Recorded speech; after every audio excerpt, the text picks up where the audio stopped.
परिस्थिती अशी आहे हा का पंकज भैया आणि बापू हा पंचायत समिती आणि जिल्हा परिषद काय राहतं यांच्यापासून कळायला लागलं आम्हाला.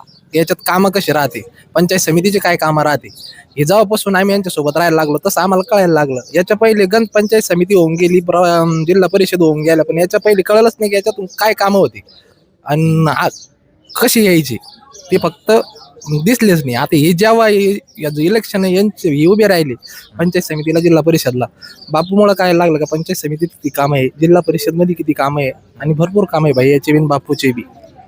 आणि जे परिस्थिती याच्या पहिली होती ती आता सुधारत चालली. याच्या अगोदर म्हणजे टोमरेंच्या अगोदर जे जिल्हा परिषद सदस्य त्यांनी काहीच काम केले नाही असं म्हणायचं. कळलंच नाही, म्हणजे काहीच कामच नाही आले तो आतापर्यंत. त्यांच्या अगोदर कोण होते जिल्हा परिषद सदस्य आठवतो तुम्हाला? ते नाही आठवत बरं का, पण मग तेव्हा कामच नाही झाले. ते जेव्हा बापू आणि भैया जेव्हा याच्यात आले तेव्हा आम्हाला काय लागलं की जिल्हा परिषदची काय कामं असतात, पंचायत समितीचे काय कामं असतात.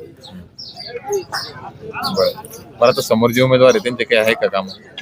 नाही ते तर आता एवढे फिरकायला लागले ना, याच्या पहिले तर कधी दिसलेच नाही तिकडच. कारण आता इलेक्शन लागले का मग सुरू होतं सगळ्यांचं. पण हे सगळ्यांच्या सुख दुःखात जाणं येणं हे पहिल्यापासून बापूचं भैयाचं चालूच असतं.